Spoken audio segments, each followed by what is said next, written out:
Welcome to Quick Clips with Dr. Kilmer.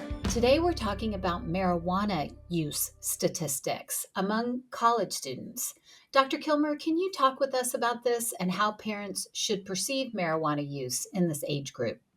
We know that most students do not use cannabis. And what's interesting is that when we look at research that's been around for decades, the most pronounced misperceptions of cannabis or marijuana use come from those that use most frequently.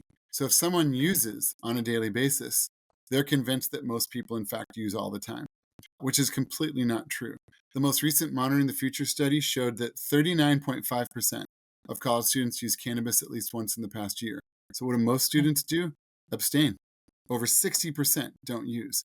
When we look at past month use, 26.1% say they used at least once in the past month.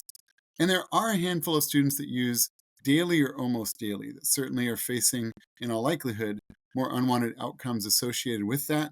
That's a little over 6% that use 20 or more days in the past month. So, I'm in a state that's had legal cannabis coming up on almost 12 years now. Our rates are a little bit higher in the state of Washington for young adults, but it's still the case that most people don't use. Our rates are like upper 40s, much like the weather right now. But it's not the case that, in quotes, everyone uses. And it's important for people to know about that. Feels like the near daily use of marijuana, that's the story you always hear as well or see it portrayed. Mm-hmm. So, Well, so much of that, none of this is unique to college students and none of this is unique to substance use.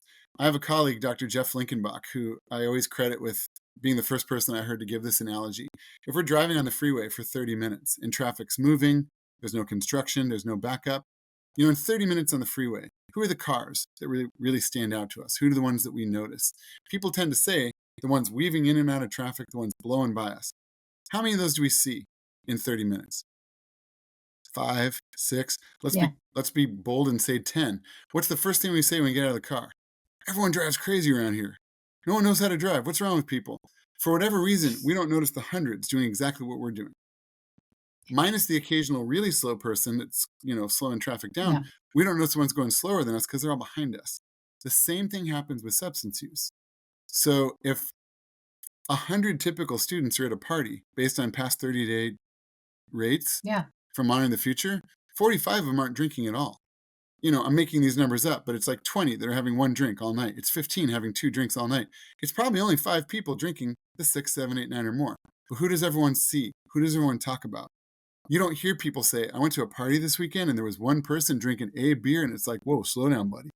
You hear about the extreme. And if that paints the picture that that's what everyone does, that's problematic. With Yeah. cannabis, the misperceptions can be affected by things even like smell. Someone walks into a residence hall, they smell weed. It's like, well, everyone smokes weed at the school. They really don't. It's no different than the driver that blows by us where we say, no one knows how to drive around here.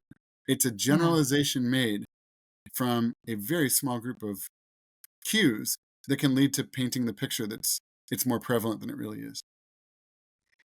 Again, really encouraging as a parent, just a good perspective check. It's not that nothing's happening, but keep it in perspective and help your kids see the perspective. Okay, awesome. Thank you. Thank you.